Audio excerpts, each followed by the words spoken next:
sacrificial right udiyah for women according to the Maliki school of thought. Yes, a woman can offer the sacrificial animal, and it is prescribed for her just as it is for men. The religious address concerning the sacrifice is general for all Muslims, men and women, and there is no evidence specifying men only. First, the ruling on sacrifice according to the Malikis. Maliki scholars hold that the sacrifice is a highly confirmed sunnah muakkada for those who can afford it, and it is disliked to abandon it when able. Imam Ibn Abd al-Barr said, according to Malik, the sacrifice is a highly confirmed sunnah, which should not be abandoned by those who have the means. Imam Malik said, the sacrifice is a sunnah that becomes obligatory when one has the ability. Meaning, extremely emphasized, not an obligation like prayer. Second, is the woman included in this ruling? Yes, she is included, whether she is married, unmarried, widowed, or financially independent. If she owns the price of the sacrifice, it is legislated for her. Allah said, so pray to your Lord and sacrifice to Him alone. Surah Al-Kawthar, 2. The address here is general to the entire Muslim community. He also said, their meat will not reach Allah, nor their blood, but what reaches Him is piety from you.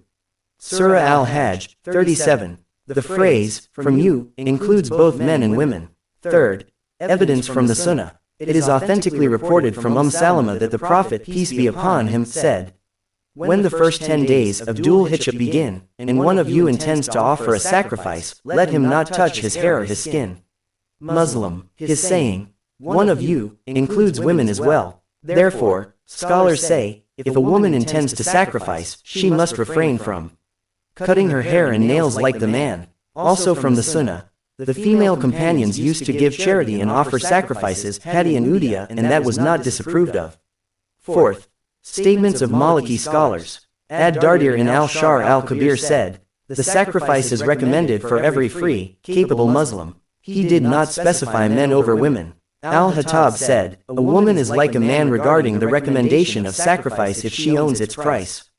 Fifth, can a woman slaughter her own sacrifice? Yes, if she knows how to slaughter properly. It is reported that a slave girl of Ka'b ibn Malik slaughtered a sheep, and the Prophet peace be upon him allowed its consumption. This proves the validity of a woman's slaughter. Sixth, important points. 1. The married woman, if her husband sacrifices on behalf of the household, it suffices for everyone. If she wishes to sacrifice from her own wealth, she may do so. 2. A daughter living in her father's house. The father's sacrifice suffices if he supports her, but if she has her own money and desires the reward, she may sacrifice. 3. The virtue of sacrifice. The Prophet peace be upon him said, the son of Adam does no deed on the day of sacrifice more beloved to Allah than shedding blood of the sacrificial animal. Tirmidhi, concise conclusion. Thus, the sacrifice is legislated for women according to the Malikis, just as for men. It is a highly recommended sunnah for those who can afford it. A woman may buy the animal, slaughter it herself, or delegate someone else. She is included in the general texts of the Quran and Sunnah without distinction between male and female. This demonstrates that Islam has opened the doors of acts of worship and devotion to both men and women equally, each according to their ability and power.